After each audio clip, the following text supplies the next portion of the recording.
Welcome to the Daily Devotions Bible in 1 year. My name is Victoria Lewis, and so glad that you could join me this morning.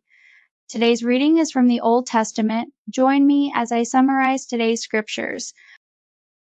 An Old Testament reading from the book of Genesis, chapter 38, verses 1 to 30. Judah and Tamar. At that time, Judah left his brothers and went down to stay with a man of Adullam, named Hira.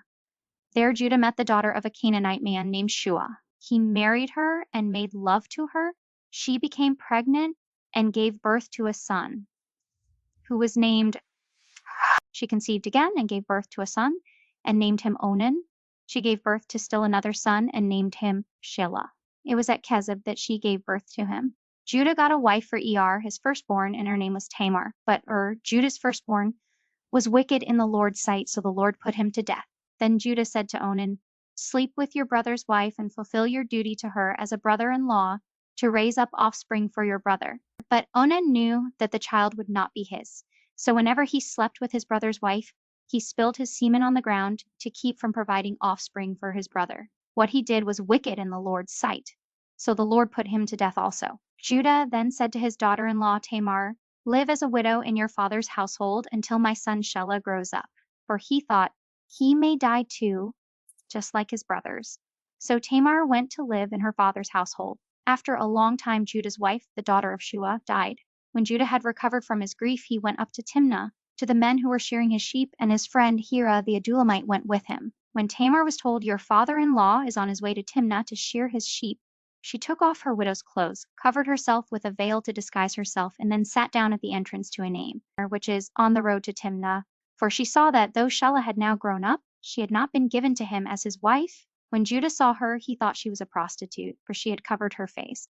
Not realizing that she was his daughter-in-law, he went over to her by the roadside and said, "Come now, let me sleep with you." "And what will you give me to sleep with you?" she asked. "I'll send you a young goat from my flock," he said. "Will you give me something as a pledge until you send it?" she asked. He said, "What pledge should I give you?" "Your seal and its cord, and the staff in your hand," she answered. So he gave them to her and slept with her, and she became pregnant by him. After she left, she took off her veil and put on her widow's clothes again. Meanwhile, Judah sent the young goat by his friend the Adullamite in order to get his pledge back from the woman, but he did not find her. He asked the men who lived there, "Where is the shrine prostitute who was beside the road at Enaim?" "There hasn't been any shrine prostitute here," they said. So he went back to Judah and said, "I didn't find her." Besides, the men who lived there said, "There hasn't been any shrine prostitute here." Then Judah said, "Let her keep what she has, or we will become a laughingstock. After all, I did send her this young goat, but you didn't find her." About 3 months later, Judah was told, "Your daughter-in-law Tamar is guilty of prostitution, and as a result, she is now pregnant." Judah said, "Bring her out and have her burned to death." As she was being brought out, she sent a message to her father-in-law.